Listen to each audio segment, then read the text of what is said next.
Vamos, yo quisiera iniciar el día de hoy con el tema de sentimientos superiores, relación médico-paciente y ética médica. Bueno, lo que no está aquí en el título es el tema del dilema moral, que ya vamos a ver un poquito cómo es el dilema moral.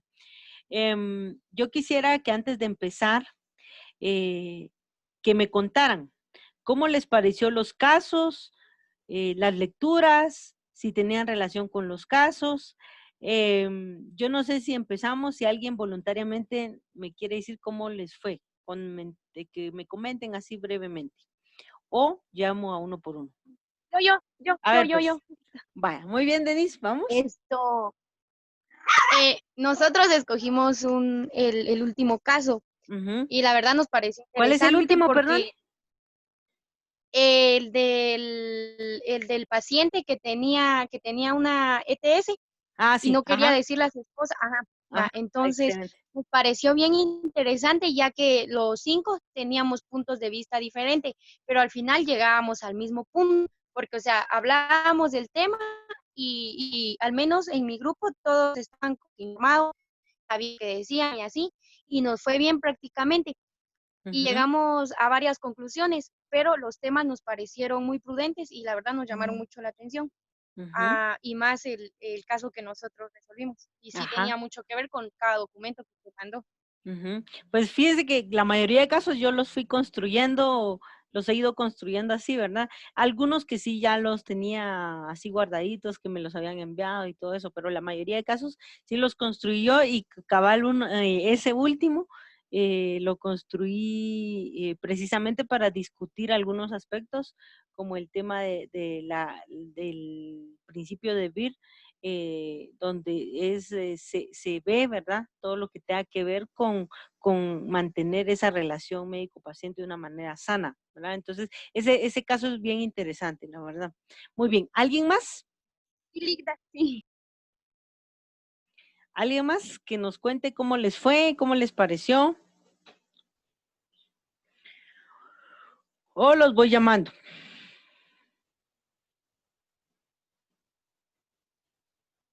Muy bien, vamos a ver aquí en este listado quiénes están. A los que nunca les he preguntado, creo yo. Vamos a ver, Luis, ¿está por ahí? Luis Orozco. ¿Estará por ahí Luis Orozco? Sí, doctora. Sí, licenciada. A ver, dígame Luis, ¿cómo les fue con su actividad?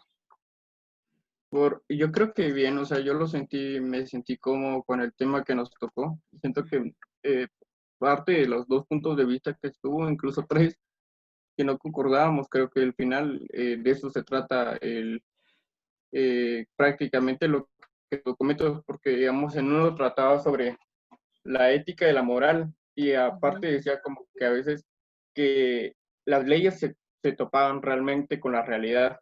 Supongamos ujú, que para cumplir una, se tenía que violar otra. Eso se le llamaba, digamos, habían como que casos ya en la vida real que podíamos aplicar, digamos, la teoría, ujú, pero a veces hay confrontamiento entre ellos. Nosotros escogimos en el caso, mi médico no respeta mi decisión, y supongamos había un caso, ese caso me gustó porque supongamos venía una persona que tenía diabetes mellitus ujú.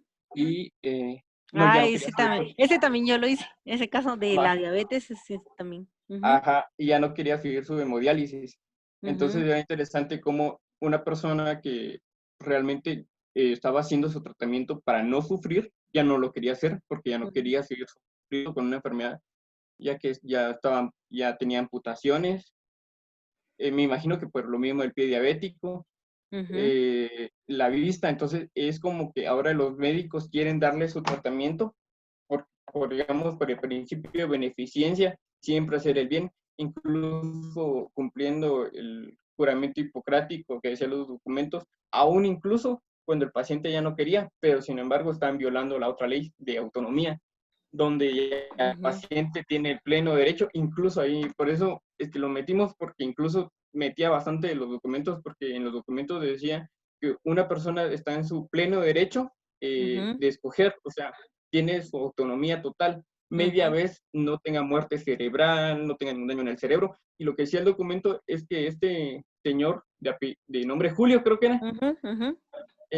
tenía, aún estando amputado, aún estando ciego, aún estando así, tenía la plena actividad mental de su cerebro, está 100% cuerdo y decidió no seguir el caso. Entonces creo que realmente por eso lo tomamos y cuando hablamos, si había confrontamiento entre unos decían sí y otros decían no, de diferente punto de vista. Entonces, por lo menos a mí me divirtió bastante hacer este caso. Ah, muy bien, excelente. Ese caso es bien interesante, la verdad es bien interesante, porque aquí ya habla de otra cuestión, ¿verdad? Ya es otro tema, digamos, ya son otros principios que se aplican y aquí sería el de la autonomía, ¿verdad? Que se está claramente violentando, pero que se hace por el bien del paciente, ¿verdad? Muy bien, vamos a escuchar si está por ahí José Sandoval, si estuviera por ahí. Luego pensé que me iba a decir a mí. ¿Por qué? ¿Por qué pensó que yo le iba a decir? Es Porque que no me ahorita había preguntado. les estoy preguntando a los que no les pregunto. Ajá. Buen día, Ali, ¿cómo está? Bueno, bien, gracias. Bien, bien, bien. Bueno. A nosotros. Oye, ¿se me fue el internet a mí o al compañero?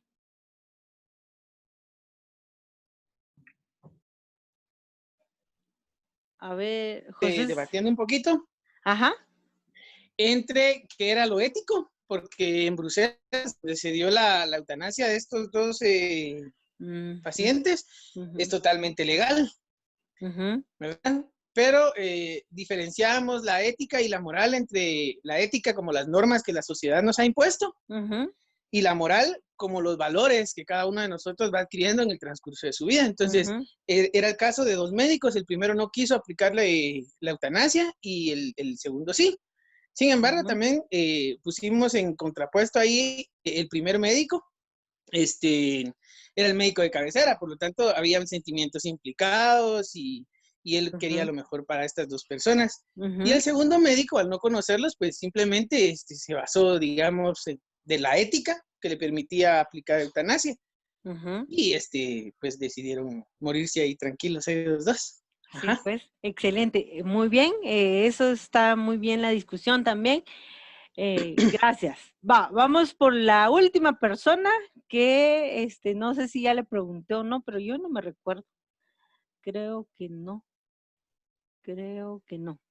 Según yo, no, pero no sé. Hilda, buenos días y ojalá usted pueda compartirnos un poquito de la experiencia que tuvieron en su grupo. Hola, Lick, buen día. Buenos días. Nosotros elegimos lo que era el tema de inyección letal. Ajá. El tema nos costaba llegar a un acuerdo, ya que habían unas que iban en contra de nuestra ética, como lo del juramento hipocrático. Entonces tuvimos discusiones sobre el tema, pero al final siempre llegamos a una conclusión, así como a los demás grupos, y nos pareció un tema muy interesante. Muy bien, muchas gracias, Hilda. Vieron que tuve la suerte, no les voy a decir que lo planifiqué porque sería mentirosa si les digo que lo planifiqué. Si yo les pregunté al azar y justamente cuatro casos diferentes que abordaron ustedes. No sé si por la sección se los dividieron o no sé, ¿verdad? ¿Cuál es el consejo que yo les doy? Que ustedes lean todos los casos y los traten de resolver, porque uno solo con la práctica es que va uno desarrollando sus capacidades. Ahora bien, casi todos los grupos pues han compartido y han dicho, bueno, lo que pasa es que por lo menos después todos nos pusimos de acuerdo, ¿verdad? Bueno, está bien, ¿verdad? Pero también puede ser que no necesariamente se tengan que poner de acuerdo, porque, por ejemplo, ¿verdad? En el caso que decían los compañeros sobre los gemelos, que si ustedes tienen por ahí su caso, pues ahí pueden verlo, ¿verdad? Pero en el caso de los gemelos que querían la eutanasia, aplicarse la eutanasia porque eran no oyentes de nacimiento, habían desarrollado sus códigos de comunicación, pero su diagnóstico era que estaban perdiendo la vista y que se iban a quedar completamente ciegos. Y ellos habían definido que pues era un dolor insoportable para ellos y por lo tanto solicitaron la aplicación de la eutanasia. Entonces, en ese sentido,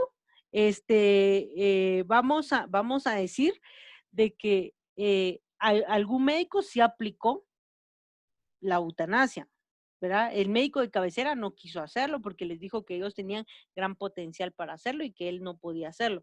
Pero otro médico sí la hizo porque, pues decía que si era decisión de ellos y si eso les hacía feliz, pues él respetaba la autonomía desde el punto de vista de la bioética, ¿verdad? Entonces, ahí hay una contradicción. Puede ser que algunos digan en lo que discutieron, sí, yo sí la aplicaría, y otro puede ser que no, ¿verdad? Y no necesariamente se tendrían que poner de acuerdo, ¿verdad? Esa es una de las cuestiones que yo les quiero decir, ¿verdad? No necesariamente porque esa es la ética médica, ¿verdad? No sé si hay Sí, alguien que quiera hablar, ¿sí? sí, fíjese que nosotros también teníamos el caso de Lucía no quiere ser mamá. Ajá, Y bueno, al final creo que nos inclinamos más por el de los gemelos, por no tener tanta controversia, porque sí teníamos bastante discusión con mis ajá, compañeros. Pero una de las dudas y donde, bueno, nos quedamos ahí sí que varados, ya no continuamos en la discusión, avanzar con el de los gemelos es, como es lo sobre el aborto, ajá, entonces pensamos en dos traumas ajá, probables. Por ajá. ejemplo, si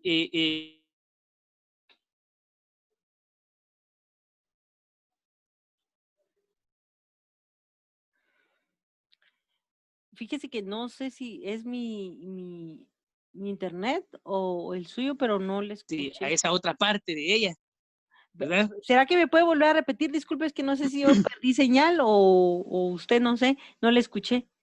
Ok. Ajá. No sé hasta dónde me escuchó. Cuando iba a empezar a verlo el caso, digamos, que no llegaban a una conclusión o...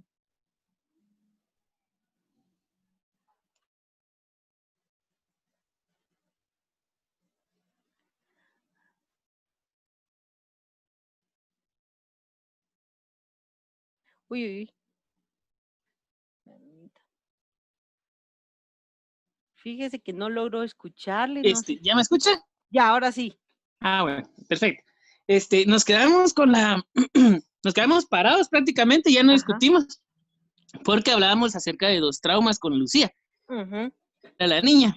ujú, Pusimos otro ejemplo y hablábamos acerca de que si una niña, por ejemplo, hablo de niña porque por lo regular esos son los casos en los que se da, ujú, que por ejemplo una niña quedará embarazada después de una violación. ujú, Entonces, evidentemente eso le va a generar un trauma por la situación que vive y todo. ujú, Por lo tanto, no va a querer, digamos, tener a ese bebé. ujú, Y el otro caso que también contraponíamos con mis compañeros era que el abortar ujú, a ese bebé también le iba a repercutir a ella con un trauma. ujú, Entonces nos quedamos ahí porque dijimos sí, o sea, los dos, pero ya después de la reunión me puse a pensar un poco en tal vez sería conveniente el IC en este caso por parte del médico. Yo sé que este tendría que llevar un acompañamiento psicológico, evaluar cuál de los dos traumas es menor para ella o ujú, simplemente elegir a conveniencia. ¿Qué es lo que mejor le conviene, por ejemplo, a los padres de familia o el ajá, médico en este caso, no aplicar, o sea, no trabajar hoy con un aborto? Pero ujú. no sé si nos puede echar una mano ahí con Bueno, ese caso. muy bien, muchas gracias. Pues vieran que es algo bastante complejo y más en nuestra cultura, digamos, guatemalteca, ¿verdad? Eh, Al hablar del aborto, nosotros hemos aprendido que toda persona que aborta, pues es una persona mala, etcétera, ¿verdad? Eh, Desde el punto de vista de la ética médica, ahí se van a poner en práctica, si se hace, algunos principios. Si no se hace, se van a poner en práctica otros principios. Y siempre va a haber una contradicción, a esa contradicción, esa contradicción que va a haber entre los principios, pues obviamente sí va a causar en algunos alguna situación, ¿verdad? En algunos médicos, ¿qué hacer? ¿Qué haría yo? En el sentido psicológico, yo le voy a decir que igual ya solo el hecho de la violación sexual va a ser de por sí un trauma, y un trauma muy significativo porque eso va a repercutir en su vida a futuro, ¿verdad? O sea, eso siempre va a ser, por ejemplo, en el marco de su vida a futuro, eh,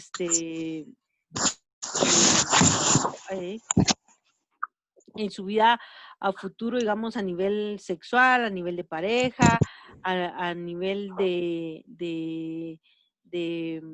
de su desarrollo, ¿verdad? O sea, sí le puede afectar de una manera. Ahora bien, el aborto, digamos, por ejemplo, que yo he puesto en el caso que está legalizado, pero eso no está legalizado en nuestro país. Yo solo lo pongo porque para que no sea, pero como no es legal, entonces no lo vamos a hacer. Yo lo puse en el caso como que si era legal, para que ustedes tuvieran posibilidad de discutir, porque obviamente si yo sé que esto no está legalizado, obviamente sé que no lo practicarían. ¿Por qué? Porque no es legal, pues, ¿verdad? O sea, no hay otra discusión más que seguir con el embarazo. Ahora, en este caso particular, si se llegara a legalizar un proceso como esto del trabajo digamos, un aborto en niñas abusadas sexualmente, pues obviamente tendría que llevar no solo es el aborto, sacarle al niño y ya, sino todo esto es un acompañamiento y un proceso, y dentro de ese proceso tiene que haber un acompañamiento psicológico, ¿verdad? ¿Por qué? Para reducir, digamos, el trauma. Ahora bien, tener al hijo también va a ser un trauma. No tenerlo puede ser un trauma, pero que puede ser superado con acompañamiento psicológico. Ahora, tenerlo, digamos, bajo estas condiciones en las que les digo que hoy, por ejemplo, no está legalizado eso, significa para la niña no solo un trauma, digamos, o sea, por ejemplo, es una niña de 10 años y va a estar con su barriguita súper grande, o sea, va a pasar todo ese proceso de embarazo que le va a causar un trauma de algo que ella no lo planificó ni lo quiere, ¿verdad? El hecho del parto es un trauma mucho más complejo, y aparte de eso, recuérdense ustedes que un hijo es para toda la vida. O sea, no va a ser aquello de que, sí, tuve un hijo, bueno, entonces ahora lo voy a dejar por ahí. No, un hijo es para toda la vida, ¿verdad? O sea, siempre en ese sentido, ¿qué pasaría con la niña si tiene un hijo, ¿verdad? Si tiene un hijo a sus 10 añitos y se va a ser responsable de su hijo, o sea, ¿qué va a perder la niña en ese proceso? Entonces, claro, el hecho de que vaya a haber un aborto sí va a ocasionarle un trauma, definitivamente. No les voy a decir yo, no sé, no, aquí no va a haber un trauma, pero cuando ya el médico va a tener que analizar las circunstancias, ¿verdad? Su paciente le está pidiendo que ella sí no quiere tener al hijo. Entonces, ¿qué pesa más? ¿La autonomía del paciente o el velar por la vida? Entonces, en ese conflicto, muchos dicen, no, pero mire, si yo lo haría fácil. Y entonces, bueno, y entonces el principio de ante todo no hacer daño, ¿dónde se quedaría? Pero ¿y el principio de autonomía de la paciente qué se hace? Si además el feto no es mi paciente es la niña. Entonces, en esa contradicción, ¿qué hacemos? Por eso se da la ética médica, porque algunos sí lo van a hacer y otros no, pero no lo van a hacer porque se les plazca hacerlo y porque no les importa la vida humana, sino lo van a hacer porque de acuerdo a los principios de la ética médica, ellos aplican unos principios y los ponen en marcha. Hacerlo o no hacerlo. Ahora, yo no les puedo decir a ustedes, háganlo o no lo hagan, sino ustedes analicen el caso, definan qué es lo mejor para la niña, para su paciente, y lo que sea mejor para ella, ustedes háganlo. O lo que no vaya a favor de sus principios, no lo hacen. Esa es la situación. Pero si quieren, vamos a ir viendo los contenidos y vamos a ir explicando algunos casos de acuerdo a los contenidos para que no nos perdamos, ¿verdad? En el material de contenido. No sé si con esto yo creo que no le resolví su duda, solo lo preocupé más, creo yo, José. Gracias, Lick. Sí, pero es que siempre está como que en balanza la opción ahí a tomar, entonces más o menos algo así, en algo así habíamos quedado. Gracias, Ajá. Lick. Muy bien, vaya. Muy bien. Vamos entonces ahora, gracias a todos por sus comentarios. Y yo les voy a decir, sí, estuvo muy buena la discusión, hubo muy buen trabajo de los grupos. Como les repito, yo ya vi casi todos, pero solo he calificado 2 secciones ya con puntuación, ¿verdad? E incluso ya les puse sus comentarios a los que ya algunos grupos ya les puse su comentario sobre qué les faltó, qué no hicieron bien, ¿verdad? Ya algunos ya se les comunicó ahí por Classroom cuál fue los errores, digamos, del grupo. Bueno, entonces vamos a empezar hablando de los sentimientos superiores. Aquí fue donde más se equivocaron dentro de sus diálogos, porque cuando se habló de sentimientos superiores, entonces, por ejemplo, decían, por ponerles un ejemplo, voy a ir hablando de lo que ya vi.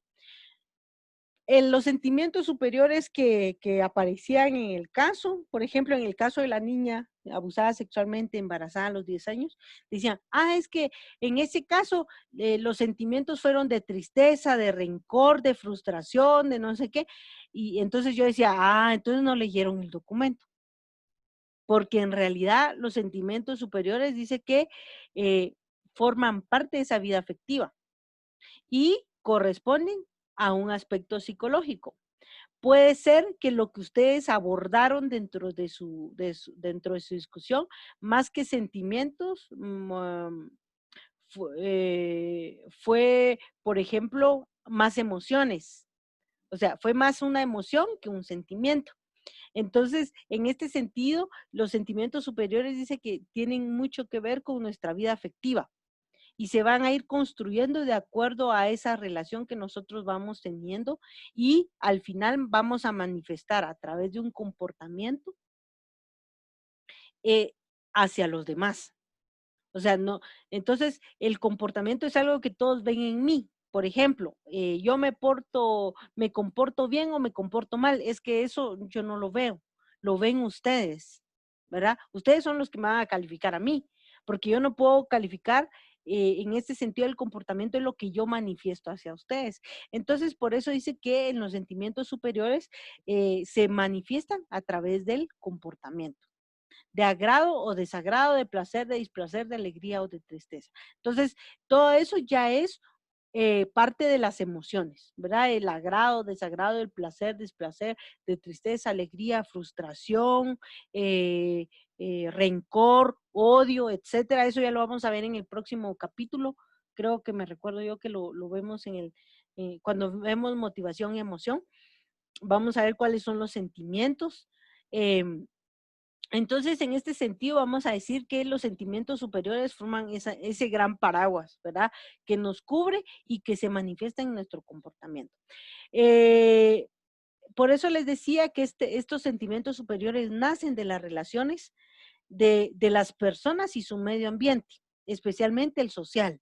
Cuando vimos el triángulo de la personalidad, ustedes vieron que primero somos seres biológicos. O sea, cuando nosotros nacemos, lo primero que hacemos es por ejemplo, pedir comida, llorar para que nos den comida, defecamos, ¿verdad? Eso es lo que nosotros hacemos. Ahora, a través del embarazo, a través de nuestra socialización, a través de la gente que se nos acerca, nosotros vamos teniendo una vida social que nos va permitiendo compartir con las personas que nos rodean, ¿verdad? Y esto nos va a permitir ir creando motivaciones o sentimientos, ¿verdad?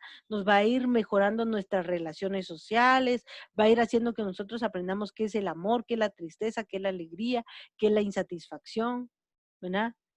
Qué es sentirse querido, amado, qué es dar afecto, qué es recibir afecto, en fin, ¿verdad? Entonces, todos estos sentimientos nacen desde ahí, desde nuestras relaciones sociales. Entonces, siempre se recuerdan del triangulito, ¿verdad? Y dentro de las relaciones sociales es una de las partes importantes. Ahora, nuestras emociones en ese triángulo están en el aspecto psicológico. Entonces, en ese triángulo, los sentimientos superiores prácticamente van a tener su influencia en el triángulo, en la base de lo social y lo emocional o psicológico. Estos se van formando a través de la experiencia, Y esa vinculación también con la naturaleza, de la actividad humana, ese de compartir. Por ejemplo, hoy cuando me levanté, ¿verdad? Lo primero que mi abuela estaba por ahí, me dice, ¿cómo está el día? Y yo le digo, está súper despejado, hay bastante sol, está lindo el día, le dije. Entonces, ¿qué significa eso? Que yo estoy vinculando mi experiencia con lo que yo estoy viendo de la naturaleza, ¿verdad? Y esa experiencia y eso me da me provoca sentimientos.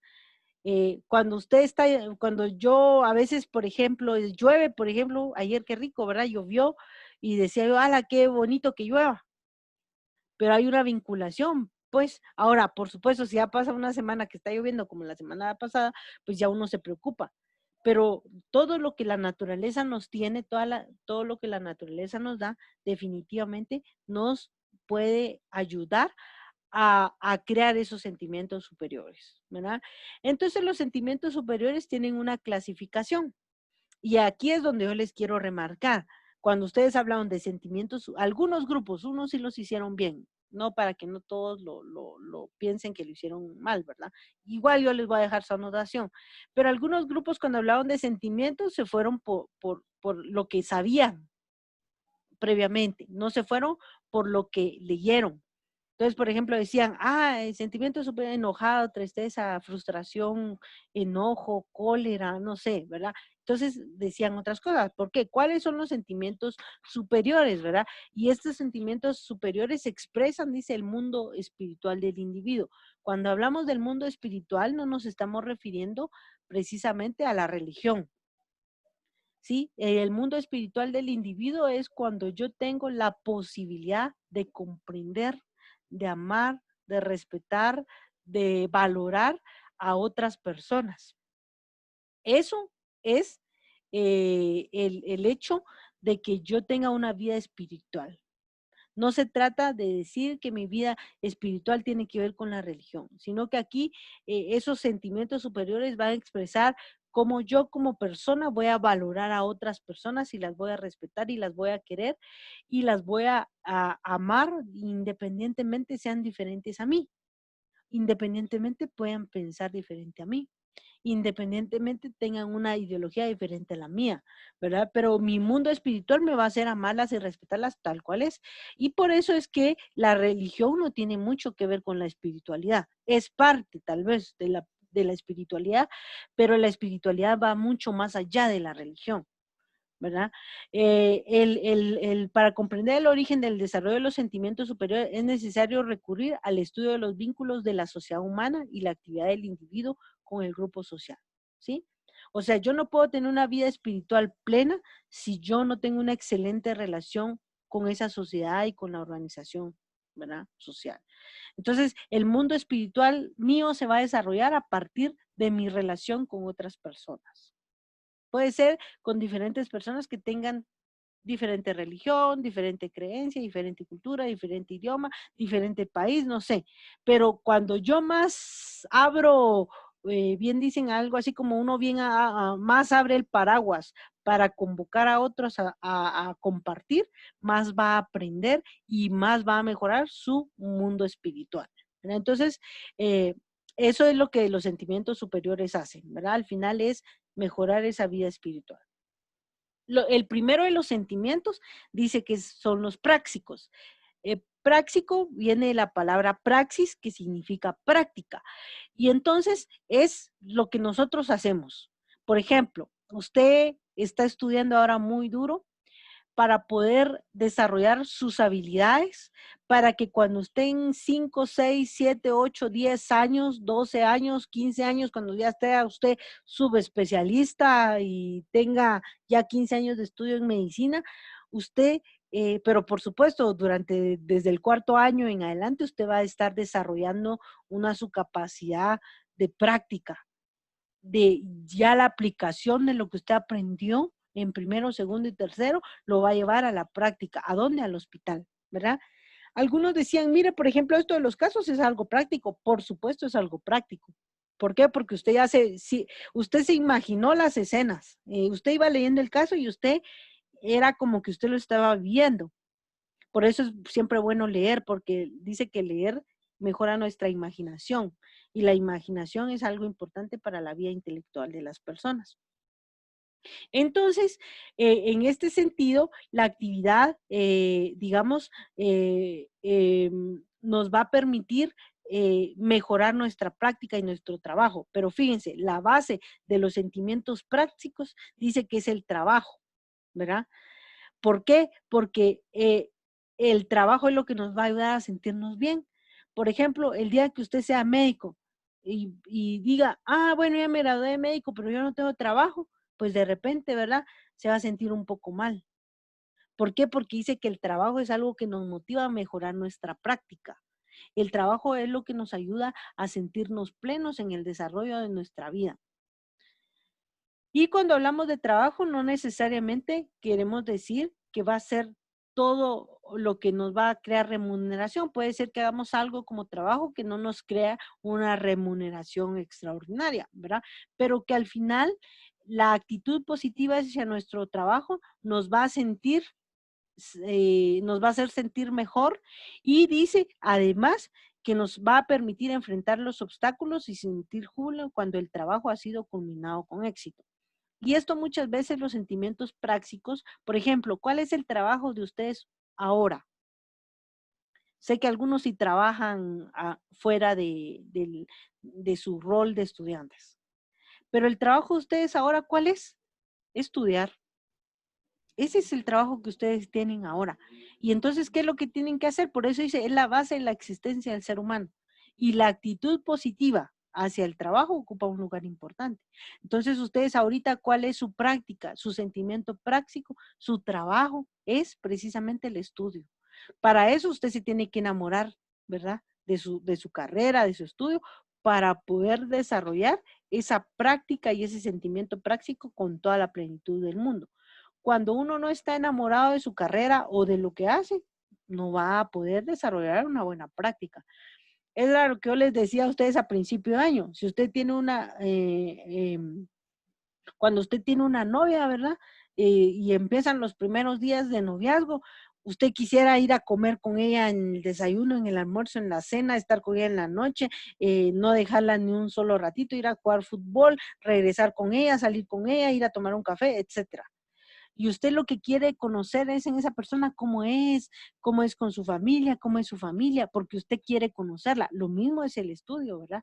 Su sentimiento práctico, usted ahorita está en eso de que, puchica, yo quiero aprender, cómo me gusta aprender, cómo me encanta aprender, y es ahí entonces donde ya el trabajo va a ser placentero y le va a permitir a usted mejorar. En este caso de los estudiantes, el sentimiento práctico precisamente se refiere a aplicar todo lo mejor de ellos y toda esa actitud positiva hacia su estudio para lograr tener una buena práctica. Ese es en el tema de lo práctico. Ahora, ¿cuáles son los sentimientos intelectuales? Aquí ya es la expresión de los pensamientos, ¿sí? Ya es cuando, por ejemplo, ahora que discutieron el caso por ejemplo, otro caso, el del VIH, ¿verdad? Ustedes para poder determinar qué hacer con ese paciente VIH, si llamaban o no a la esposa, porque él no quería llamarla, entonces posiblemente ustedes dudaron, ¿verdad? ¿Qué hacemos? ¿Será que le avisamos a la esposa o no le avisamos que él tiene VIH? ¿Qué van a hacer ustedes? Eso les dio a ustedes una discusión y estuvieron pensando, bueno, qué hacer, qué no hacer, ¿será que sí nos ponemos de acuerdo, no nos ponemos de acuerdo? Y ustedes tuvieron pensamientos, digamos, justos o válidos, pero también pueden ser pensamientos erróneos, asombrosos o dudosos. Por ejemplo, en el tema de la pena de muerte comúnmente pasa, en estos grupos no lo he detectado tanto, pero siempre les he puesto un caso de la pena de muerte, y el año pasado me recuerdo que casi todos decían, hay que matarlo porque es un delincuente. Entonces, cuando yo les empecé a cuestionar desde la ética médica, entonces así como que todos, no lo había pensado así, fíjese. Porque aquí lo estamos viendo desde la parte ética médica, no lo estamos viendo desde si es justo o no es justo a nivel del organismo judicial, o o no, ¿verdad? Si él era un delincuente o no, si era un asesino o no, si era un violador de niños o no. Eso no lo sabemos porque el caso no nos lo presenta. Y justamente no nos lo presenta porque yo no quiero sesgar esa información. Por ejemplo, si yo les hubiera puesto, fue una persona que violentó sexualmente a 2 de sus nietas, a una vecina, no sé qué, posiblemente todos hubieran dicho, pues le ponemos la inyección letal. Pero desde la ética médica, ¿será que lo podemos hacer? Entonces, todo esto ya nos va creando pensamientos asombrosos, dudosos, comprensibles, incomprensibles. Ahora, en algún momento de nuestra vida, ¿podemos tener pensamientos erróneos? Sí. ¿Algún momento de nuestra vida podemos equivocarnos? Sí. ¿Algún momento de nuestra vida vamos a dudar? Sí. Eso no significa que no tengamos sentimientos intelectuales. Eso quiere decir que es parte de nuestro desarrollo como ser humano. Nadie es perfecto. Y partiendo de eso, siempre vamos a tener sentimientos contraproducentes. La solución del problema del hallazgo de la verdad o su comprensión puede ir acompañado de sentimientos de seguridad. Entonces, en este sentido, aquí nos está diciendo, o sea, ¿para qué vamos nosotros a tener pensamientos? Para solucionar problemas. Este sentimiento apoya al individuo en los momentos difíciles de la lucha por llevar una vida a aquellas convicciones e ideas que ha adquirido por conducta de intensa actividad cognitiva. ¿Para qué les puse yo los casos? Precisamente para que ustedes desarrollaran sus sentimientos intelectuales, que se pongan en duda. Hoy todavía José me dice, híjole, mire, ayúdenos, ¿qué vamos a hacer con este caso? Porque no sabemos. Pues yo tampoco lo sé, porque es parte de la ética médica, es parte de que es un caso que tiene varias aristas y que yo como psicóloga posiblemente les pueda decir, yo como psicóloga sugeriría que se le practique el aborto. ¿Por qué? Porque al tener el hijo y conociendo mi cultura, el sistema social en el que estamos, a la niña se le va a dejar la responsabilidad del cuidado y protección del niño. Entonces yo como psicóloga sugeriría que sí, pero como yo no lo voy a hacer, yo solo puedo sugerir, ¿verdad? Ahora bien, sugeriría, sí se le puede practicar, sí, solo sí tiene un acompañamiento psicológico para reducir un posible trauma. Ahora, el tener la responsabilidad ya de un hijo desde los 10 años, eso ya va a ser un trauma no para ahora, sino para toda la vida. Y eso es más complicado, ¿verdad? Entonces, en ese sentido, podemos decir que desde el punto de vista moral hay muchas cosas que discutir y cuando lo discutimos ponemos en evidencia nuestros sentimientos intelectuales. Los sentimientos estéticos son las vivencias producidas por las características afectivos sensitivas de los objetos y fenómenos de la realidad. Aquí ya entonces vamos diciendo qué es lo bueno, qué es lo bonito, qué es lo feo, ¿verdad? Por supuesto tenemos que tener mucho cuidado que tampoco no el sistema nos invada. Por ejemplo, muchas veces a nosotras las mujeres, y se los digo yo, muchas veces nos pasa, porque nos han enseñado que las mujeres, hay mujeres bonitas y mujeres feas. ¿Quiénes son las mujeres bonitas? Las que son altas, delgaditas, que tienen un buen cuerpo, que tienen ojos azules, pelo rubio, etcétera. Y nosotros muchas veces nos creemos esas cuestiones, pero los sentimientos no tienen nada que ver con lo estético y esa belleza que nos venden los medios de comunicación, sino tiene que ver con esas características afectivos sensitivas de los objetos y fenómenos de la realidad. O sea, yo admiro la belleza de una persona porque esa persona representa parte de esa características, ¿verdad?, de la realidad del mundo. Y entonces yo lo veo de una manera positiva, ¿verdad? Ahora bien, por eso dice, puede impresionar positiva o negativamente al ser humano. ¿Cuándo se da negativamente? Cuando nosotras las mujeres pensamos que somos feas porque no cumplimos con los cánones de esos sentimientos estéticos que nos venden los medios de comunicación.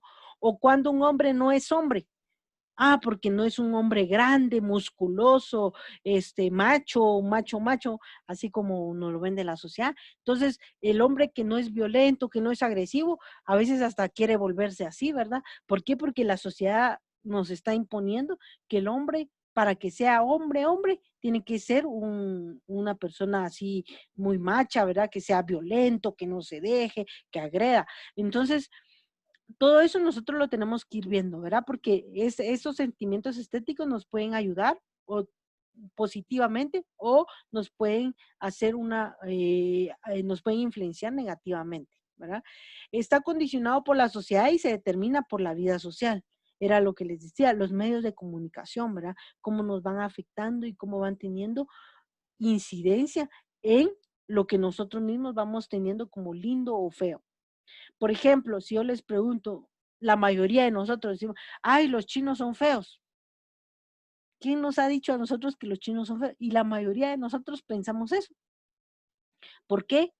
Porque tenemos una cuestión social que nos ha dicho que los europeos sí son bonitos, son guapos, son hermosos, porque tienen ciertas características, pero las otras etnias humanas, ¿verdad? Razas humanas, incluso ya ni siquiera se usa el término raza, ¿verdad? Las diferentes características biológicas del ser humano no caben en esos cánones, ¿verdad? Entonces, eso nos puede ir teniendo en el sentimiento estético algunos conflictos. Los sentimientos estéticos incluyen en sí la vivencia de que un objeto está de acuerdo con las normas sociales de lo bello y el hombre ha asimilado en el curso de su experiencia, aunque no haya tenido conciencia de tal asimilación. Y eso es muy cierto. Como un hombre sabe que para que lo vean así como hombre sus amigos tiene que ser violento, lo aprendió culturalmente, ¿verdad? Yo me recuerdo y siempre creo que se los he dicho cuando el año pasado pasó mucho, cuando dieron los resultados de la prueba específica, ¿verdad? Y ya habían empezado clases. A mí es un fenómeno social interesante hablando de los sentimientos estéticos. Las compañeras que habían perdido el examen estaban ahí en la clase, estaban llorando porque se tenían que retirar en ese momento de la universidad. Pero ¿qué pasó con los compañeros? Simplemente se salieron y se fueron y después me estaban comentando, algunos otros compañeros me dicen, mire, fíjese que, mi compañero pobrecito, pero él se fue y empezó a llorar ya solo en la calle, porque no querían que lo vieran. Fíjense, o sea, realmente vamos a decir que todo esto tiene mucha influencia en nosotros. La sociedad influye mucho en nuestros sentimientos. Y luego están los sentimientos morales. Estos expresan la relación del individuo para con otras personas, animales, plantas, objetos, ¿verdad? Entonces aquí ya es cuando nosotros vamos empezando a relacionarnos con esas personas y a garantizar ese respeto, ¿verdad? De qué es lo que yo tengo que hacer para respetar a otras personas, sus creencias, sus preferencias, su religión, yo qué sé qué. ¿Por qué? Porque yo tengo que ir teniendo eso, ¿verdad? Entonces en eso ya se expresa esa relación del individuo con otras personas, pero no solo con las personas, sino con los animales, las plantas, objetos. En cuanto a los valores de los profesionales, se va a definir a través del código de ontología de cada uno de los países, ¿verdad? Y que pues obviamente va a haber una ética universal, pero que cada país va colocando su propia técnica. En este de los sentimientos morales, hay muchas cosas importantes porque dice que expresa la relación del individuo para con otras personas. Vaya, como sociedad, ¿cómo estamos nosotros ahora? Digamos, hace 3 días, 4 días asesinaron a un señor en Petén porque era sacerdote maya y era curandero tradicional. Fíjense, o sea, hasta dónde nuestros sentimientos morales nos van llevando a hacer cosas que no debemos hacer. Por eso les recuerdo, la vida espiritual es muy diferente a la vida religiosa, ¿sí? Entonces, ¿por qué? Porque lo empezaron a acusar de cosas que hace 500 años acusaron los españoles, ¿verdad?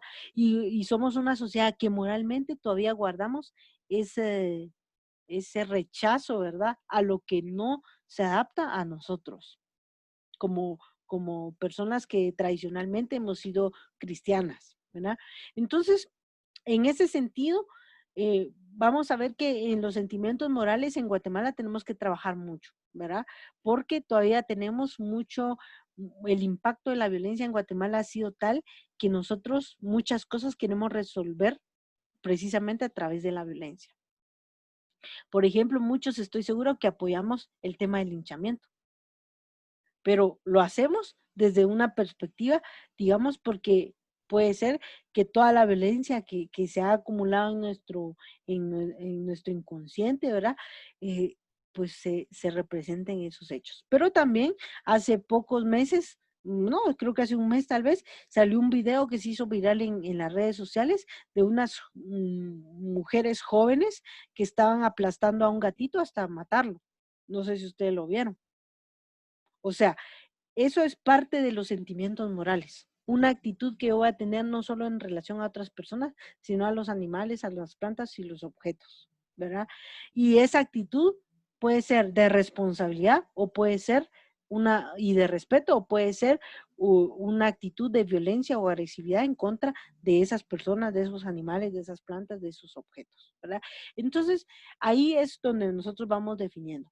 Entonces, en este marco, estos son los sentimientos superiores. Algunos no los abordaron así, pero para eso está la clase, ¿verdad? Para avanzar en la explicación de estos sentimientos. No sé si hay alguna duda en los sentimientos superiores. Si no hay ninguna duda, seguimos adelante. Licenciada, una pregunta. ¿Sí?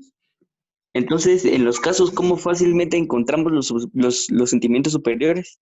Vale, por ejemplo, muy bien, en los casos, por ejemplo, cuando, digamos, los sentimientos prácticos, por ejemplo, yo podría decir de que el médico, por ejemplo, el caso del médico que obligó a su paciente a ir a su tratamiento de hemodiálisis, por ejemplo, él puso su sentimiento práctico, o sea, él puso su capacidad en su trabajo y resolvió el problema. Ese es un sentimiento práctico, porque puso en práctica la diálisis, lo que él sabe hacer, su trabajo, y lo puso en práctica. Ahí puede ser un sentimiento práctico, porque él lo vio al final, no solo como su trabajo, sino la responsabilidad que él tenía de su trabajo, ¿verdad? En ese paciente. Pero también pudo haber tenido el sentimiento, digamos, intelectual, ¿verdad? Donde él reflexionó, el paciente ya no quiere, pero si no se va a morir, y va a morir más pronto de lo que debería de vivir. Entonces también el sentimiento intelectual él lo puso ahí porque estuvo viendo, ¿qué hago? ¿Será que lo mando a traer, lo obligo a venir o no? Entonces él también puso ahí su pensamiento, dudó, ¿verdad? Dudó en unos momentos, pero al final llegó a su propia conclusión a través de su reflexión intelectual, ¿verdad? Ahí podría ser. En otro caso, digamos, un sentimiento moral, ¿verdad? Por ejemplo, en el caso de los gemelos que querían aplicarse la eutanasia. El médico que no aplicó, digamos, la eutanasia, pues se dejó llevar mucho, ¿verdad? Por la valoración que él tiene, ¿verdad? Hacia las personas. Por lo tanto, él creo que utilizó un poquito más su sentimiento moral. ¿Por qué? Porque tengo una pregunta. Ajá. A ver, diga. También se ven involucrados los sentimientos Fíjese prácticos en el caso de Ajá. los gemelos, digamos, ellos eran zapateros. Ajá. Entonces, al perder la vista, al perder la vista, también se vio involucrado ahí la parte de sus sentimientos prácticos, siento yo, ¿no? También, exactamente, o sea, también en el paciente se da sus sentimientos prácticos. Excelente, ese no lo había pensado, pero sí, porque es su trabajo y la habilidad que ellos habían desarrollado. Y entonces se ve afectado ahí su sentimiento práctico, ¿verdad? Porque después ellos dijeron, bueno, ¿y de qué vamos a vivir? ¿Quién nos va a mantener? O sea, preferimos morir, ¿verdad? No vamos a tener la posibilidad de desarrollar nuestras habilidades, lo que ya habían desarrollado a lo largo de su vida. Entonces ellos también aplicaron su sentimiento práctico. Y el médico que aplicó la eutanasia también tuvo que haber colocado sus sentimientos intelectuales, ¿verdad? pero también sus sentimientos prácticos. Es más, creo que hasta, digamos, podríamos decir que involucra varios aspectos, ¿verdad? Porque también empieza a valorar a las personas, ¿verdad? Y dice, sí, tienen razón, esto es un dolor insoportable, ¿verdad? Ellos van a perder su capacidad de mantenerse por sí solos, ¿verdad? Entonces, o sea, influye ahí varios sentimientos, pero más o menos para explicarles que así se podrían añadir a esos sentimientos, ¿verdad? Y lo que ya José Sandoval ha dicho, ¿verdad? O sea, también en el caso de los pacientes también aplican esos sentimientos morales, intelectuales, prácticos, estéticos, ¿verdad? Por ejemplo, una mujer, que no hay un caso así, no, pero ya ahora voy a hacerme, para el otro año voy a hacer un caso sobre, por ejemplo, cuando una mujer, se le detecta cáncer de mama y se le tiene que quitar su seno. Lo primero que piensa o lo primero que se le viene es un sentimiento estético. Ya no voy a estar bonita, mi esposo ya no me va a querer, porque las mamas, en el caso de la fisiología, de la anatomía de la mujer, es importante, pues. Y también nos lo han vendido socialmente, que es básico, ¿verdad? Entonces, al final, si ustedes ven en una paciente que tiene cáncer de mama, que se le tiene que quitar su seno, ahí los sentimientos estéticos son fundamentales. Es lo que el médico tiene que trabajar para ayudarle a superar esa situación de decirle, bueno, es que usted vea por naturaleza, no importa si tiene senos o no, porque usted es una persona hermosa, independientemente de lo que le falte o lo que le sobre, ¿verdad? Pero ahí es donde se ven los sentimientos estéticos. Ahora se me ocurre que voy a hacer un tema el otro año sobre ese caso, ¿verdad? Muy bien, no sé si ahí queda claro. Muy bien. Si quieren, vamos a seguir porque ya nos agarró un poquito la tarde.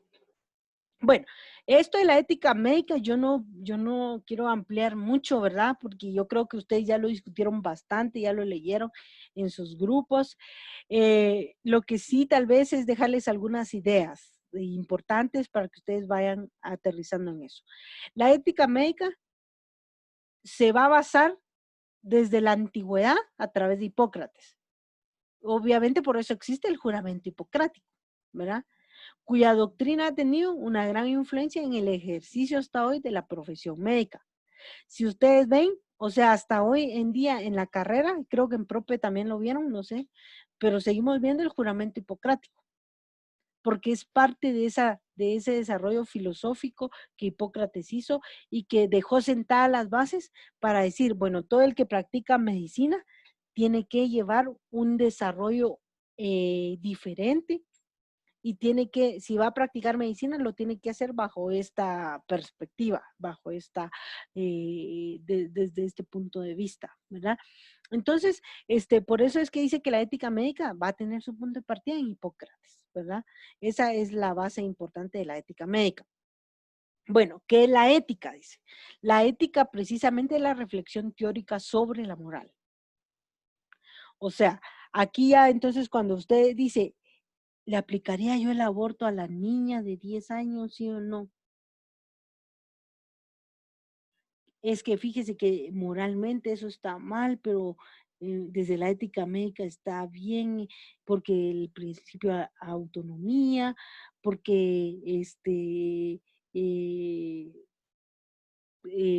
se va a reducir la capacidad de mortalidad de la niña, en fin, usted puede hacer pero todo eso es una reflexión teórica, porque usted no se está basando en otra cosa que no sea la teoría, ¿verdad? La ética por eso dice que es la encargada de discutir y fundamentar reflexivamente ese conjunto de principios o normas que constituyen nuestra moral. Por eso es que no se trata de que usted está a favor o en contra del aborto. Ah, estoy en contra, pero sin una reflexión.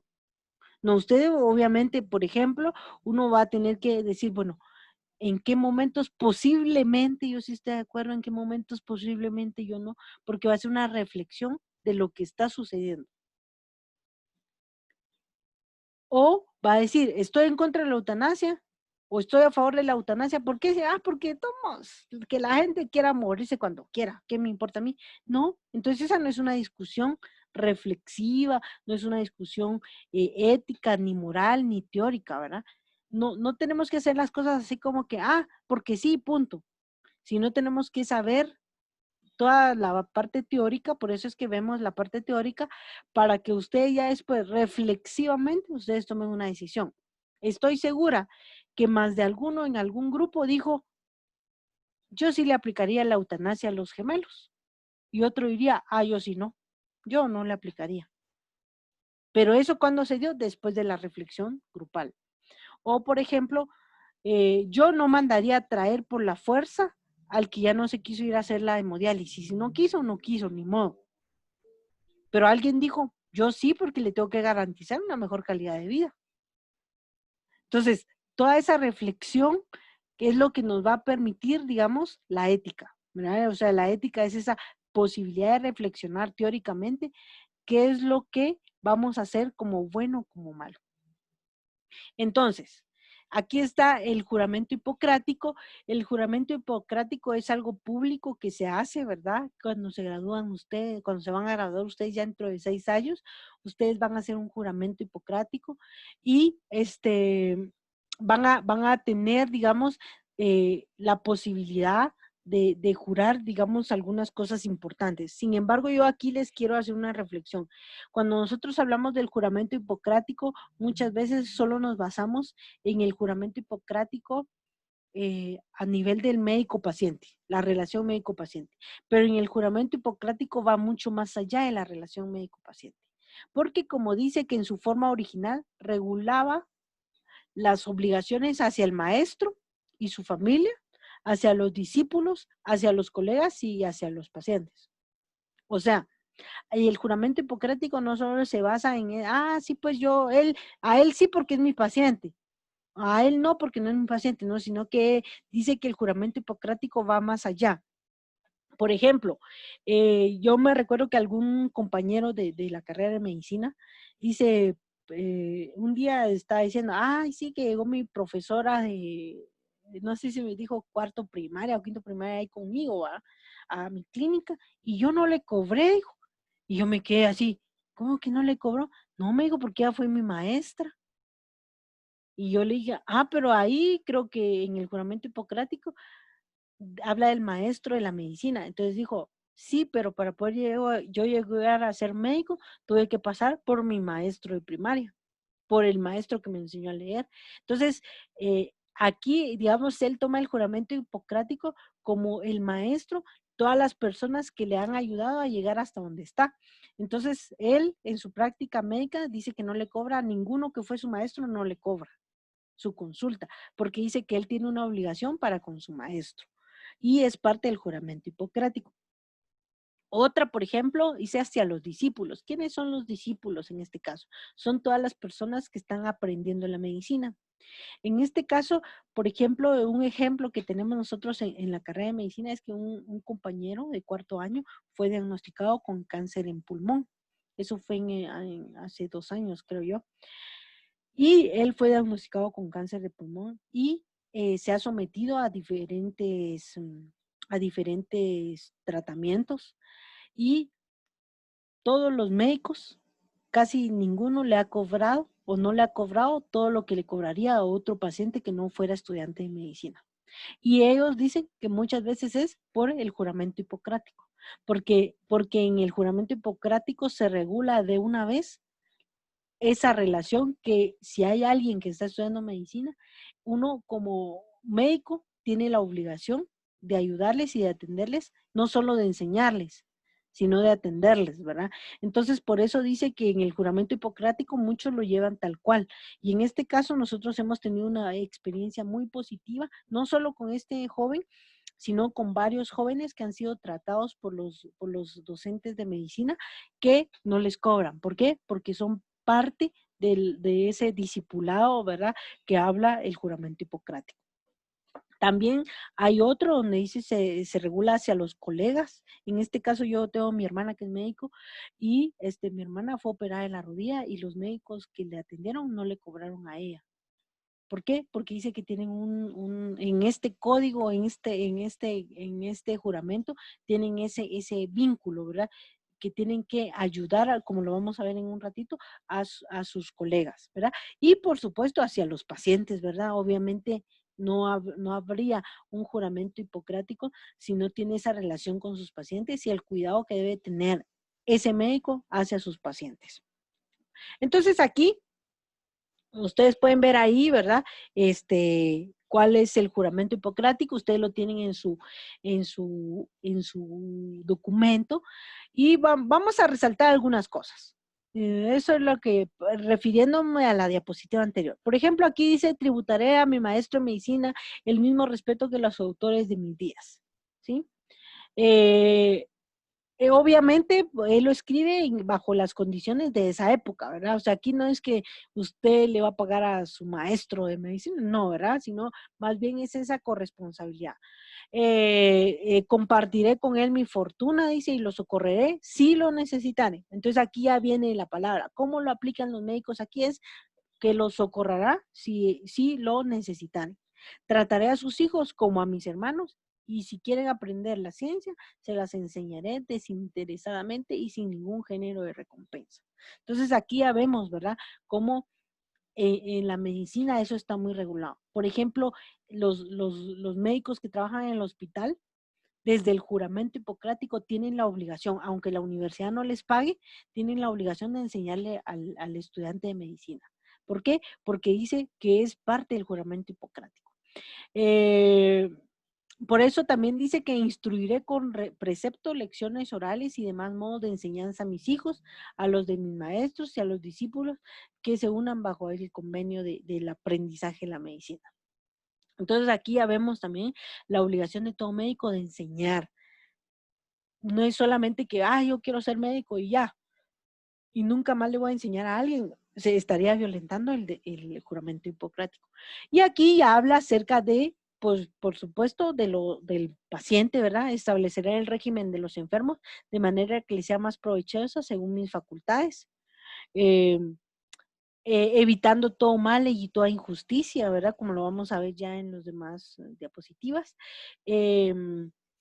Y aquí ya viene algo, por eso dice, no accederé a pretensiones que busquen la administración de venenos, ni sugeriré a nadie cosa semejante, me abstendré a aplicar a las mujeres pesarios abortivos, pasaré mi vida y ejerceré mi profesión con inocencia y pureza.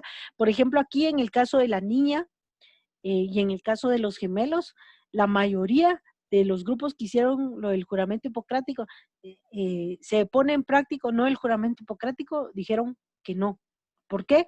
Porque obviamente si se había aplicado, digamos, el pesario abortivo o se había aplicado veneno para provocarle la muerte a los gemelos. En estos casi coincidieron los grupos en que el juramento hipocrático sí fue violado, ¿verdad? Entonces, este juramento hipocrático es parte del ejercicio, ¿verdad? Que todos los que van a ser médicos tienen que ir fortaleciendo y desarrollando a través de su vida profesional. A partir de este juramento hipocrático nacen los principios de la bioética. ¿Y cuáles son? Los vamos a ver rápido porque ustedes ya lo vieron en propedéutica médica: beneficencia, autonomía, justicia y no maleficencia. Obviamente la beneficencia es, o como su mismo nombre lo indica, es actuar en beneficio de otros, ¿sí? Pero algo que yo quiero dejar bien claro, suprimiendo mis propios prejuicios. Por ejemplo, ¿qué pasaría si llega a su clínica una persona transexual? ¿Qué haría usted? ¿Lo atendería con el mismo respeto que atiende a cualquier persona? La tendría que atender, ¿verdad? ¿Por qué? Porque dice que parte de la beneficencia es actuar en beneficio de otros, suprimiendo mis propios prejuicios. Porque si yo actúo con prejuicio, entonces yo ya no voy a atender a esa persona viéndole su bienestar. El principio de autonomía aquí está más claro, digamos, porque en este principio de autonomía, lo que va a constituir es lo que la persona, digamos, decida. lo que la persona pueda decir desde su propia visión, si quiere o no quiere un tratamiento, ¿verdad? Por eso dice, las preferencias y los valores de los enfermos son primordiales desde el punto de vista ético y suponen el objetivo del médico es respetar esta autonomía, porque se trata de la salud del paciente. En este caso de la hemodiálisis, por ejemplo, claramente se violó el principio de autonomía. ¿Por qué? Porque, digamos, el médico lo que hizo fue, bueno, entonces váyanlo a traer pues con la policía, lo fueron a traer, lo llevaron, lo sentaron y le hicieron su hemodiálisis. Rompió precisamente el principio de autonomía, pero ¿cuál aplicó ahí? Vamos a ver si alguien me dice qué principio de la ética, de la bioética aplicó. Ya les dije yo que violó el de la autonomía. ¿Cuál aplicó?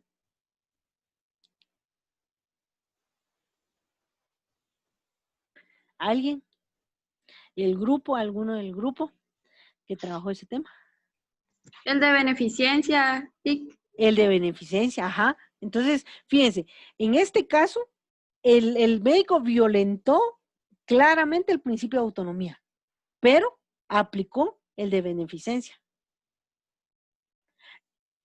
¿Sí? Y entonces, Sí. ahí hay una contradicción. Cuando hay una contradicción de principios, o sea, yo estoy haciendo algo y hay una contradicción ahí de esos principios. ¿Cómo se llama esa contradicción? ¿Es el dilema moral, no? Es el dilema moral. Por eso es que es dilema moral. ¿Por qué? Porque yo estoy, por ejemplo, respetar la autonomía del paciente es bueno, ¿sí o no? Es bueno. Sí, sí. Entonces dice el dilema moral, por eso no les escribí nada, porque yo se los quería explicar con los principios. Dice en el dilema moral que es dilema moral cuando yo tengo que elegir algo bueno por algo mejor. O sea, yo voy a elegir algo bueno por algo mejor. No se trata de que una cosa es mala y la otra es buena, sino que las dos en realidad van a ser buenas. Pero desde mi análisis, ¿cuál es mejor? Y cuando yo ponga sobre la balanza qué cosas es mejor, entonces yo voy a tomar la decisión. En el caso de la niña que fue abusada sexualmente. Muy bien. Por ejemplo, yo podría decirse que si yo le aplico el aborto, posiblemente yo estaría violentando el principio de no maleficencia. Porque yo, obviamente, sí le puedo estar haciendo daño a un tercero. ¿Ya? O sea, puede ser. Ahora, si yo veo, por ejemplo, y de repente, no, pero mire, la verdad, yo estoy actuando en beneficio de mi paciente, porque estoy velando por su legítimo interés. Y yo me estoy quitando el prejuicio de que yo soy católica y yo creo que el aborto no es bueno, pero yo estoy viendo el beneficio de mi paciente. Y además, la decisión de ella, la autonomía de ella, me está diciendo, y ella y su familia están diciendo que sí quieren el aborto. Entonces yo voy a poner en una balanza esas dos cosas. Las dos son buenas. ¿Cuál de esas dos cosas es mejor? Licenciada, buenos días, ¿puedo opinar algo? Sí, digamos. De que yo lo que entendía sobre el dilema moral era de Ajá. que los dos eran buenos, pero Ajá. los dos tenían su lado malo o su lado Ajá. que era el que lo hacía dudar a uno. Ujú. Entonces, para buscar tal vez la mejor opción sería solo tratar de apoyarnos en nuestra decisión porque sería la que tendría Ajá. su validez en todo caso. O si Exactamente. no, pues ya Ujú. llevarlo con Entonces, con alguien que sea juez para que vea él qué hacer, ¿verdad? ajá, excelente. Por eso yo aquí yo no les estoy diciendo qué haría yo, sino las dos cosas, por ejemplo, usted va a poner en la balanza esos dos principios o tres principios y va a sopesar desde su propia interpretación qué haría. Basado no en sus prejuicios, basado no en nada, sino basado desde la ética médica. ¿Usted qué haría? Eso es el principio de justicia, dice, tratar a cada uno como corresponda, con la finalidad de disminuir las situaciones de desigualdad. Aquí, por ejemplo, yo no me recuerdo si el grupo que trabajó aquí la pena de muerte fue, pero en otra sección, decían, aquí lo que se aplicó al aplicarle la inyección letal es el principio de justicia, porque la justicia había dicho que se le matara. Pero aquí, este principio de justicia no es el principio de justicia del organismo judicial, sino es el principio de justicia tratar a todos por igual y que no nos va a importar ni su ideología, ni su actividad social, ni cultural, ni su situación económica, ni nada de eso. Entonces, no es lo mismo el principio de la justicia del organismo judicial al principio de justicia de la bioética. Es sumamente diferente. Ahora, ¿qué principio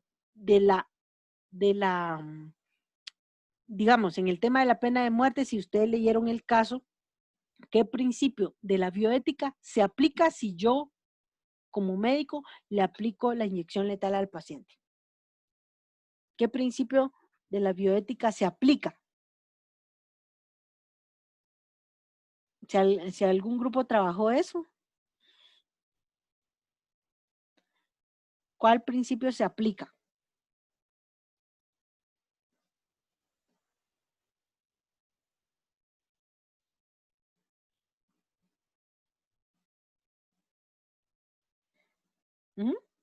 ¿Alguien se anima a contestar que no sea el grupo? Por ejemplo, el caso era que el hombre había sido ya sentenciado a la inyección letal y que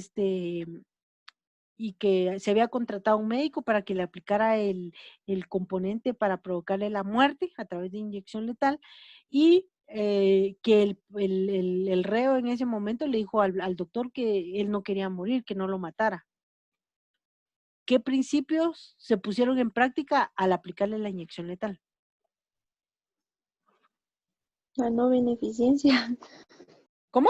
¿Perdón?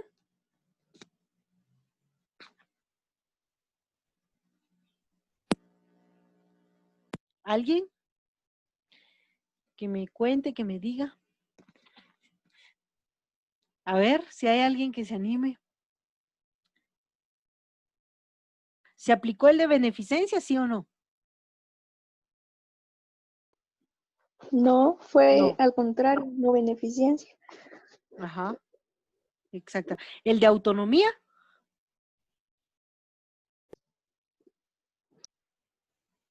¿Se aplicó el de autonomía?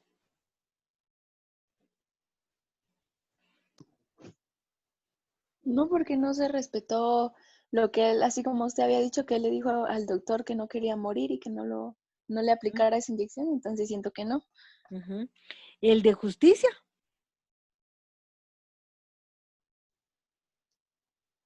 Ahí se encuentra un dilema. ¿Será que sí se aplicó el de justicia? Porque dice que yo tengo que tratar a todos como corresponda, con la finalidad de disminuir las situaciones de desigualdad. Y entre esas situaciones de desigualdad es que nadie tiene el derecho de matar a otro. No sé si se Sí, aplicó. pero ahí también menciona lo de no juzgar sin prejuicios o algo así. Entonces, así Ajá. como decía la compañera, se entra en un dilema como que sí se aplicó justicia, pero al mismo tiempo se juzgaron o se juzgó a la persona. Pero en el tema de la justicia, no es el mismo tema de la justicia judicial. Eso es lo que sí quiero dejarles un poquito claro, que no, el principio de justicia no es que, es justo porque sí asesinó a una persona, sino lo estamos viendo desde el punto de vista de la ética médica. ¿El médico aplicó el principio de justicia al aplicarle la inyección letal? No. No, ¿verdad? La no maleficencia. Es así. No. ¿Será que sí lo aplicó o no lo aplicó? No, o sea, en el sentido pues de que esa, o sea, no realizó la beneficencia, sino lo contrario. Hizo maleficencia, o sea, porque Sí, ajá. intencionalmente sí le iban a provocar la muerte, ¿verdad? Entonces, por ejemplo, la pena de muerte o por inyección letal, por eso es que ya casi no se aplica. porque desde el punto de vista de la ética médica violenta todos los principios de la ética médica. Entonces no hay dilema moral. No hay dilema moral porque no hay ningún principio que está en contraposición. Por eso es que ustedes creen que la inyección letal, ya hay varios reos condenados a muerte por inyección letal, pero no se ha aplicado porque realmente violenta los principios de la bioética. De hecho, de los principios de Beer también. O sea, no hay ninguno que se aplique en esta situación. Por eso es que no hay dilema moral dentro de la inyección letal. No sé si con esto les queda claro de que en ese caso específicamente no hay dilema moral. ¿Por qué? Porque no hay ninguno que, está bien o está mal. No es como en el del aborto, no es como el de la eutanasia, no es como en el paciente que fue obligado a ir a recibir su tratamiento, ¿verdad? O sea, no hay ahí contradicción, porque por eso mismo es que no se aplica ahora en nuestro país. A pesar de que está vigente, en la ley está vigente, pero no se aplica porque al momento de que un médico tenga que aplicar la inyección letal, está violentando todos los principios de la bioética. ¿Sí? Y sé que algunos sí lo han dicho que sí lo harían, ¿verdad? Esta bioética es más amplia porque va relacionado mucho con otras ciencias, por ejemplo, con la genética, como lo vimos la vez pasada. Yo quiero ser mamá, pero no quiero tener un compañero de vida o no quiero que mi hijo sea de alguien que yo conozca y que después vayamos a tener problemas. Entonces lo que hago, voy a un laboratorio, que me saquen a mí mi óvulo, que luego yo voy a pedir que mi hijo sea canche, ojos azules, no sé qué más cosas, y que entonces van a jugar con su ADN y me lo van a implantar y luego ya va a crecer mi hijo en mi vientre. Eso es parte de la bioética, ¿verdad? Entonces, la genética es parte de la bioética y así otras ciencias, ¿verdad? Entonces, por eso es que la bioética es más amplia. Y a diferencia de los principios de Beer, que estos sí ya son relacionados especialmente con los médicos. Y el primer principio es el principio ante todo no hacer daño, ¿verdad? Ese es el primer principio que propone Beer como un principio. No ser, ¿verdad? Es ante todo no hacer daño. Precisamente corresponde a que un médico nunca, su intención última no va a ser hacer daño. Dedicación a la vida humana, ¿verdad? Por ejemplo, en el caso de la hemodiálisis, podría decir, desde el punto de vista de Beer, creo que él pone en práctica la dedicación a la vida humana. ¿Por qué? Porque él piensa en la calidad de vida de su paciente. Alivia el sufrimiento, pues ahí este principio tal vez no mucho se relaciona con el caso. Cuidado de la relación médico-paciente, aquí creo yo que este principio se pone un poquito en dificultad con la actitud del médico de obligarlo a subir su tratamiento. El derecho a la verdad, ¿verdad? Que es informarle al paciente con todas sus posibilidades. El derecho a un consentimiento después de ser informado. Obviamente, este principio se violó completamente, ¿verdad? Y la última es derecho a morir con dignidad. Este es el otro principio que siempre se pone ahí como algo muy importante, ¿verdad? Por ejemplo, muchos médicos dicen, mire, ¿por qué no se lleva a su paciente a su casa? Que se vaya a morir allá porque sinceramente ya no se va a poder hacer nada.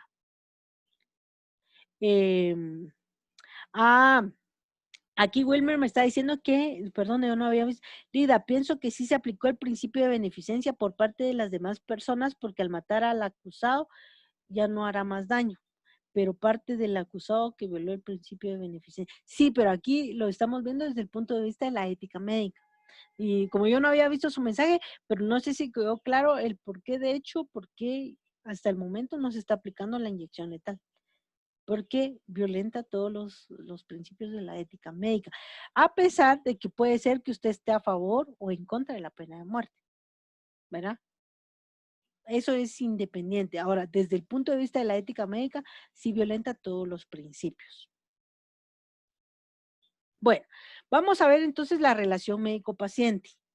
El paciente debe tener confianza en cuanto a la competencia de su médico y debe sentir que puede darle confidencias a él. Esto es bien importante en esa relación.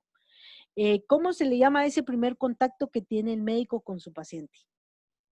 A ver, si alguien lo sabe. ¿Alguien sabe cómo se llama ese primer contacto? Bueno, como no lo saben, les va a quedar de tarea. Bueno, muy bien, vamos a ver. Ese primer contacto con el paciente, cuando mejor sea, mejor será la relación que va a existir.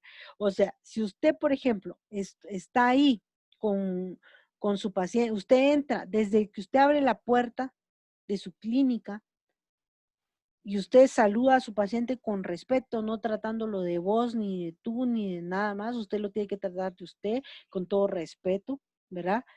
Con todo cariño. Desde ese momento usted le va a dar una confianza, es el primer contacto. Y esa confianza que usted le dé va a servir para que el paciente le dé la calidad de información y la cantidad necesaria para que usted haga un buen diagnóstico. Si usted no hace una buena entrevista, si su paciente no le tiene confianza, desde ese momento la información que se puede dar va a ser errónea. La empatía es el aspecto importante, ¿verdad? ¿Y qué es la empatía? No sé si a ustedes les ha pasado que su mamá o su papá algún día, cuando ustedes se han portado mal y todo eso, les dicen, me gustaría que estuvieras en mis zapatos. Precisamente lo que su papá le está diciendo es, me gustaría que tú sintieras lo que yo estoy sintiendo. O de repente ustedes quisieran decirle a su papá, la siquiera vos estuvieras en mis zapatos, ¿verdad? O sea, usted quisiera que su papá se pusiera un ratito en su lugar, ¿verdad? Entonces, en esa relación médico-paciente, el médico se tiene que poner en el lugar del paciente. Por ejemplo, lo que yo les decía, una mujer que se tiene que quitar la mama. Lo primero que va a decir la paciente es no. Eso es lo primero. Ahora, ¿usted va a dejar que la paciente se vaya así? Usted en un momento dado se va a poner en los zapatos de ella y le va a decir, ¿sabe qué? Piénselo. Y yo le voy a pedir que venga en 3 días y lo vamos a platicar. Porque usted se puso en el zapato de ella. Pero sabe que su paciente va a entrar en un momento de reflexión y va a preferir su vida a su mamá, ¿verdad? Entonces, en ese momento usted se está poniendo en los zapatos de ella. La empatía ayuda al médico a imaginar y a comprender lo que el paciente está sintiendo, siendo la mejor forma de sentir lo que nos es común a los seres humanos. La empatía es vital. Si no tienen ustedes empatía, no van a ser buenos médicos. La actitud empática del médico hacia el paciente hace posible el respeto y la dignidad de la relación médico-paciente. Si no hay empatía, se pierde todo. O sea, básicamente en la relación médico-paciente, lo que va a prevalecer precisamente es esa estrecha relación. Muy bien. Un doctor tiene la misión no solo de prevenir la muerte, sino también de mejorar la calidad de vida. Si trata una enfermedad, se puede ganar o se puede perder, ¿verdad? Si se trata de una persona, les garantizo, siempre ganarán sin importar las consecuencias. Esta es de una película que, pues precisamente estoy apurada un poquito porque quiero que nos pongamos de acuerdo. Yo quisiera que la veamos, que veamos la película esta y van a hacer un pequeño trabajito que tiene un valor de 2 puntos y es pequeño realmente porque son 3 hojitas las que yo les voy a pedir, que 3 o a lo máximo 4 hojitas que ustedes van a hacer. Pero sí les pediría, porque yo sé que si les digo, ustedes la ven cuando ustedes puedan, búsquenla y a ver si la encuentran, entonces la vemos. Yo, por ejemplo, con la sección A, el día de ayer la vimos de 6 a 8 de la noche. Con la sección C la vamos a ver hoy otra vez de 6 a 8 de la noche. Con la sección D ellos sí prefirieron verla en su periodo de clase de 8 a 10 de la mañana. Y me faltaba platicar con ustedes. Y la vamos a ver a través de esta plataforma, ¿verdad? Y la idea es que todos la veamos. Entonces yo lo que estoy pensando es que les voy a poner un valor de puntuación porque ustedes vean la película en la plataforma y garantizar que si la vean. Por ejemplo, de ese trabajo que vale 2 puntos, puede ser que punto 5 sea, pues precisamente de su participación en la película. Lo bonito de todo esto es que hasta me presenta cuántos participaron y cuánto tiempo participaron, ¿verdad? Por ejemplo, de ayer yo ya tengo el informe de los que participaron ayer.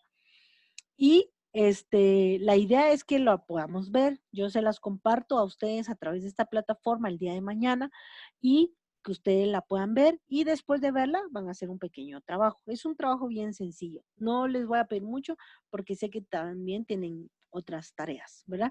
Entonces, no sé cómo quedamos con ustedes. ¿Qué dicen ustedes? Quiero escuchar opiniones.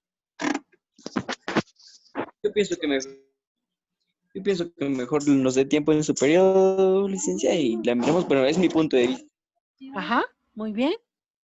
Entonces, ¿sí, Mónica? Igualmente también con el periodo de clases, digo yo. Ah, vaya, está bien. No sé si hay alguna opinión en contra o entonces mañana, eso sí, sería a las 10 de la mañana en punto.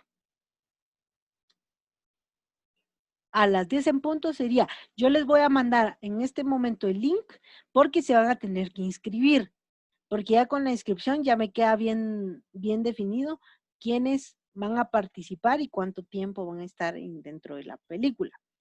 Entonces les pediría, y le pediría en este caso a Diego, que es el presidente de clase, que les avise a todos los demás que sí deben de participar.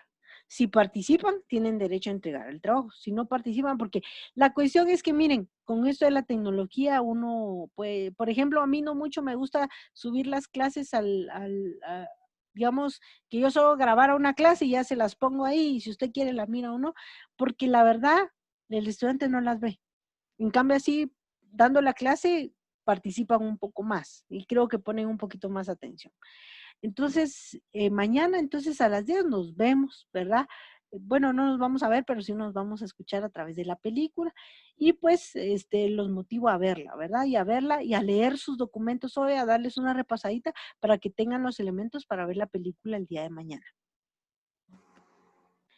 No sé si hay alguna duda. Ahí estamos, Lick, todo bien. Ahí estamos, muy bien. Entonces mañana a las 10 en punto de la mañana. Pero una pregunta. ¿Sí? Lo que vamos a trabajar, ¿usted lo va a subir a clase? ¿Cómo Sí, está la cosa? Es que usted... yo lo voy a subir a Classroom, pero se los quiero subir un poquito antes de la película, o si no, se los subo hoy en la noche si quieren, o de una vez ahorita. Así les subo la información y de una vez la guía de trabajo. Pero lo importante es que ustedes retomen y lean otra vez sus documentos para que puedan relacionarlo con la película. Bueno, Legda. Muy bien. Ahí estamos entonces, pues que pasen una feliz tarde. Que